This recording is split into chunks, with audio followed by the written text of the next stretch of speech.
प्रभु की आराधना करने के लिए, उसका धन्यवाद करने के लिए परमेश्वर के वचन से देखेंगे। जो परमेश्वर ने हमें वचन दिया है, जो यीशु मसीह में हम पर अनुग्रह हुआ है, उस वचन को हम देखते हैं कि हम किस तरीके से परमेश्वर का, अपने प्रभु परमेश्वर का धन्यवाद करें। किस रीति से हम धन्यवाद करें कि हमारे परमेश्वर को हमारा धन्यवाद देना पसंद आए और हम उसकी महिमा का कारण बन सकें। तो मेरे साथ निकालेंगे उत्पत्ति की पुस्तक 8 अध्याय और उसके 20 वचन को पढ़ेंगे। 8 अध्याय और उसके 20 वचन को।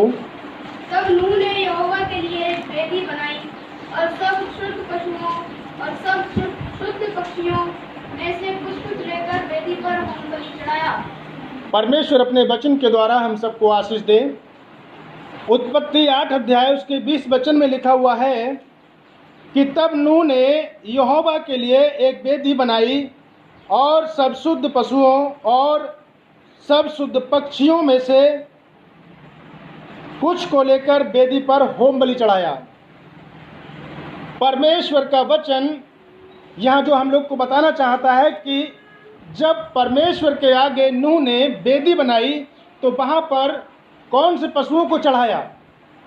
जो शुद्ध थे, जो निष्कलंक थे, जिनमें किसी प्रकार का कोई ऐब नहीं था, जिसमें किसी प्रकार का कोई दोष नहीं था, उन पशु और पक्षियों को परमेश्वर की वेदी के सामने नूह लेकर पहुंचा।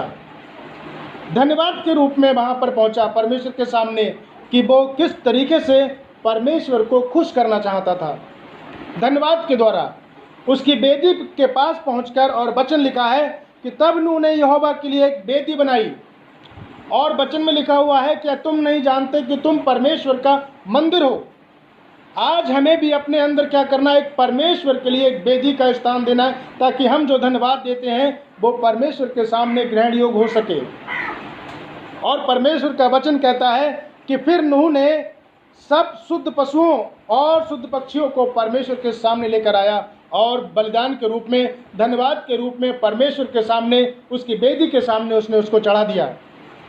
मेरे प्रिय भाई और बहनों, परमेश्वर का वचन कहता है कि शुद्धता, अगर हम धन्यवाद चढ़ा रहे हैं परमेश्वर के आगे, यदि हम प्रार्थना कर रहे हैं प्रभु के आगे और शुद्धता नहीं है, पवित्रता ही नहीं है, तो हमारा धन्यवाद देना, हमारा प्रार्थना करना, हमारा परमेश्वर को बलिदान देना सब कुछ व्यर्थ है।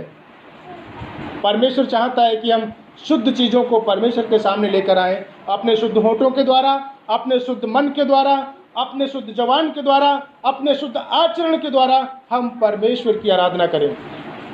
और नूह जब परमेश्वर के सामने आया तो शुद्ध चीज़ों को, जो पवित्र चीज़ें थी, जिनमें किसी प्रकार का दोष नहीं था, वो परमेश्वर की वेदी के सामने लाया, ताकि उनको चढ़ाकर वो अपने परमेश्वर को क्या कर सके? खुश कर सके। आज हमें भी परमेश्वर के सामने धन्यवाद के साथ परमेश्वर की आराधना करके उसको क्या करना है? खुश करना है। और जब परमेश्वर के सामने नूह ने वेदी बनाई और उसको बलिदान चढ़ाया, धन्यवाद की भेंटें चढ़ाई, तब परमेश्वर ने 9 अध्याय उसके पहले वचन में परमेश्वर ने एक और बात नूह से कहा। और वो क्या कहा? पढ़ेंगे हमारे साथ उत्पत्ति की पुस्तक 9 अध्याय उसका 1 वचन के लिए। फिर परमेश्वर ने नूह और उसके पुत्रों को आशीष दी और उनसे कहा, फूलो फलो और बढ़ो और पृथ्वी में भर जाओ। पृथ्वी में भर जाओ। तब परमेश्वर ने नूह के परिवार को आशीष दी।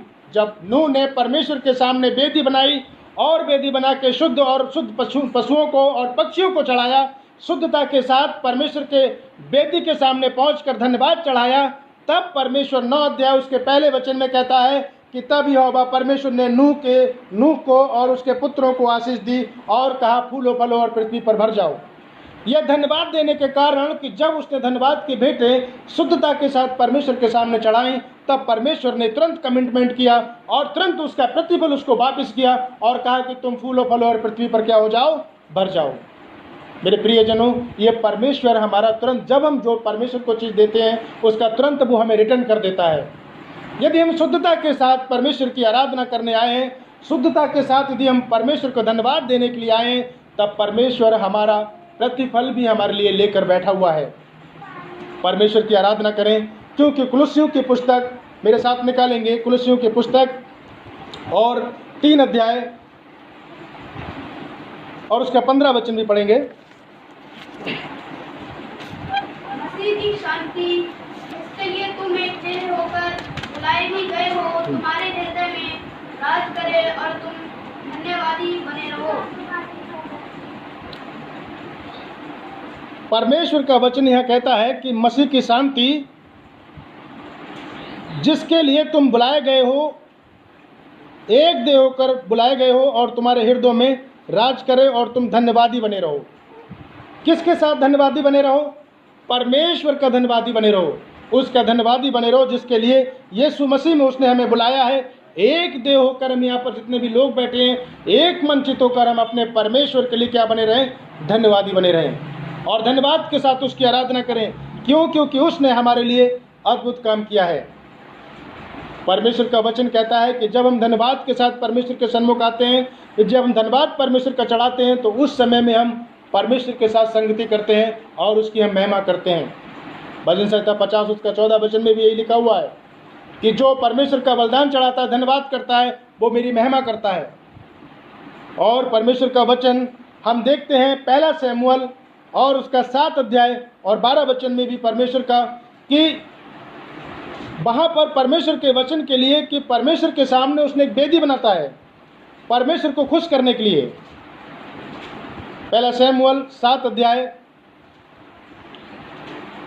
तब शमूएल ने एक पत्थर लेकर मिस्पा और शेम के बीच में खड़ा किया और ये कहकर उसका नाम एबेनेजेर रखा, यहाँ तक यहोवा ने हमारी सहायता की है। यहाँ तक यहोवा ने हमारी सहायता की है। और शमूएल वहाँ पर एक पत्थर को खड़ा करके परमेश्वर की आराधना करने लगता है और उसको धन्यवाद देने लगता है।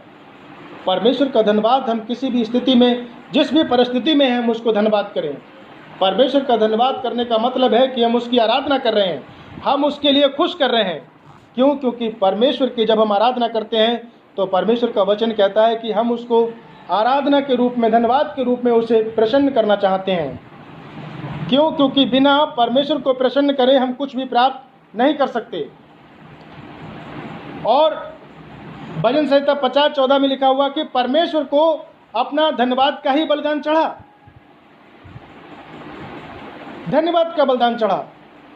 जैसे नूह ने परमेश्वर के सामने वेदी बनाई, धन्यवाद का बलिदान चढ़ाया, परमेश्वर ने तुरंत उसको वापसी में आशीष दी और कहा कि तुम फूलो फलो पृथ्वी पर क्या हो, भर जाओ। हम जब परमेश्वर के सामने उसके आश्चर्य कर्मों को याद करके उसका धन्यवाद करते हैं तो परमेश्वर का वचन कहता है कि वो निरंतर हमारी प्रार्थनाओं को उत्तर सुन के और उसके जवाब में हमें उसका प्रतिफल भी देता है। भजन संहिता 103 वो 100 और उसके 3 वचन में लिखा हुआ है कि उसके फाटकों में धन्यवाद करो, उसके फाटकों से धन्यवाद और उसके आंगनों में स्तुति करते हुए प्रवेश करो, उसका धन्यवाद करो और उसको धन्य कहो। ये समय परमेश्वर ने हमें दिया है कि हम इस परिस्थिति में भी, जो भी हमारी स्थिति है, उसमें हम अपने जीवित परमेश्वर का, जीवन देने वाले यीशु का, हम उसका धन्यवाद करें, उसकी आराधना करें। क्योंकि इब्रानियों की पुस्तक उसका 13 अध्याय और उसके 15 वचन में भी इस प्रकार से लिखा हुआ है। बहुत सुंदर वचन लिखा हुआ है जो हम में से हर एक के लिए करना है और हमें करना चाहिए, क्योंकि इसके बिना हमारी आराधना, इसके बिना हमारा धन्यवाद देना व्यर्थ है।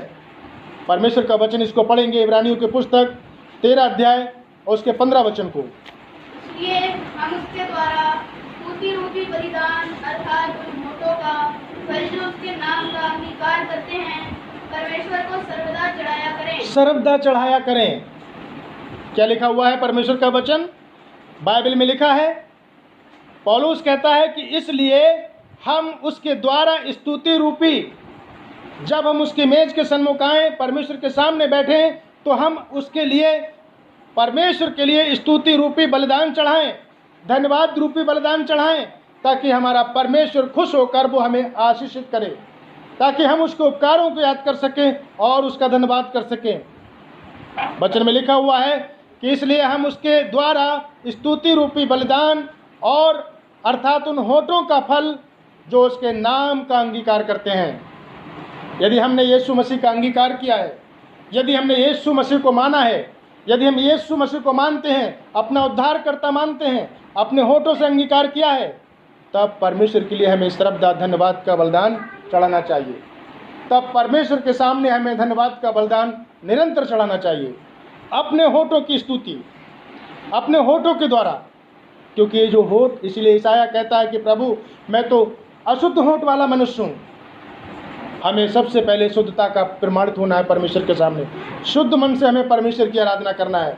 जैसे नूह ने परमेश्वर के सामने एक वेदी बनाई और वेदी बनाकर उस पर सारे प्रकार के शुद्ध पशुओं को और शुद्ध पक्षियों को उसने चढ़ाया।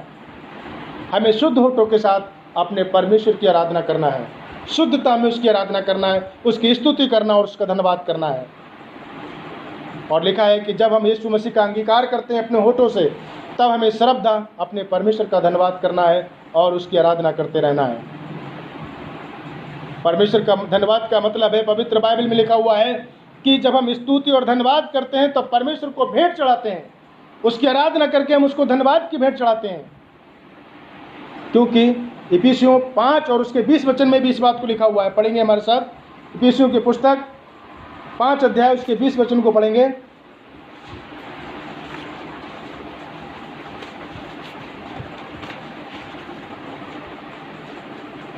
इफिसियों 5 का 20। और सदा सब बातों के लिए हमारे प्रभु यीशु मसीह के नाम से परमेश्वर पिता का धन्यवाद करते रहो। सब बातों के लिए, एक बात के लिए नहीं, बल्कि परमेश्वर का वचन कहता है कि सदा। और इब्रानियों में अभी हमने क्या पढ़ा, इब्रानियों 13-15 में, कि जो परमेश्वर का अंगीकार करते हैं, जो यीशु मसीह का अपने होठों से अंगीकार करते हैं, वो परमेश्वर के लिए श्रद्धा धन्यवाद की भेंटें चढ़ाया करें। वो श्रद्धा परमेश्वर के लिए धन्यवाद की भेंटें चढ़ाएं, क्योंकि धन्यवाद के बिना हमारी आराधना, हमारी प्रार्थना अधूरी है। आज हम परमेश्वर के मेज के सन्मुख आए हैं। परमेश्वर के लिए हम धन्यवाद देने के लिए आए हुए हैं कि हम अपने जीवित परमेश्वर का, उसके क्रूस पर बहाए गए बलिदान के द्वारा हम उस परमेश्वर की आराधना करें, उसकी महिमा करें। क्योंकि वचन में लिखा है इफिसियों 5:20 में, और सदा सब बातों के लिए हमारे प्रभु यीशु मसीह के नाम से परमेश्वर पिता का धन्यवाद करें। कौन से नाम से करें हम? यीशु मसीह के नाम से, जो सब नामों में श्रेष्ठ है, जिसके आगे हर एक घुटना झुक जाएगा, हर एक जीभ उसका अंगीकार करेगी। उसके नाम में हम पिता परमेश्वर का धन्यवाद करें, क्योंकि यीशु मसीह ने भी यही करा। हर बात में उसने परमेश्वर का धन्यवाद करा। उसने धन्यवाद दी, रोटी तोड़ी, हमें भी परमेश्वर का धन्यवाद करना है। रोटी के समान टूटना है, ताकि हमें परमेश्वर उस धन्यवाद के साथ ग्रहण कर सके। परमेश्वर का हम धन्यवाद करते हैं कि उसने हमें अवसर दिया है कि हम उसकी मेज के सामने आकर हम उसका धन्यवाद कर सकें और उसकी आराधना कर सकें। क्योंकि हर एक बात में हमें अपने जीवित प्रभु परमेश्वर का क्या करना है? धन्यवाद करना है, उसकी आराधना करना है। क्योंकि उसने हमारे लिए खून बहाया है, किसी मनुष्य ने नहीं बहाया है। यदि हम इफिसियों 5 और उसका 2 वचन पढ़ेंगे तो 2 और 4 वचन के लिए पढ़ेंगे मेरे साथ। और प्रेम में चलो जैसे मसीह ने भी तुमसे प्रेम किया। प्रेम में चलो जैसे मसीह ने तुमसे प्रेम किया, वैसे तुम भी प्रेम में चलो। और हमारे लिए अपने आप को सुखदायक सुगंध के लिए परमेश्वर के आगे भेंट करके बलिदान कर दिया। यीशु मसीह ने अपने आप को क्या कर दिया? परमेश्वर के आगे उसने सुगंधित धूप के तरह चढ़ा दिया। सुगंधित धूप की तरह प्रभु यीशु मसीह ने अपने आप को उस क्रूस पर चढ़ा दिया, बलिदान दे दिया। हम और आप आज परमेश्वर के लिए क्या चढ़ा रहे हैं और कौन से मन से हम परमेश्वर का धन्यवाद कर रहे हैं? हमें सोचना है, हमें समझना है इस बात के लिए कि हमारे धन्यवाद की भेंटें रटी रटाई नहीं हो। हमारा धन्यवाद का करना परमेश्वर के लिए ग्रहणीय हो सके, क्योंकि परमेश्वर चाहता है कि हम उसकी स्तुति सब बातों में करें, सब बातों में उसका हम धन्यवाद करें, हर एक बात में उसके नाम की महिमा करें, ताकि परमेश्वर जो है हमारी धन्यवाद की भेंटों को ग्रहण कर सके।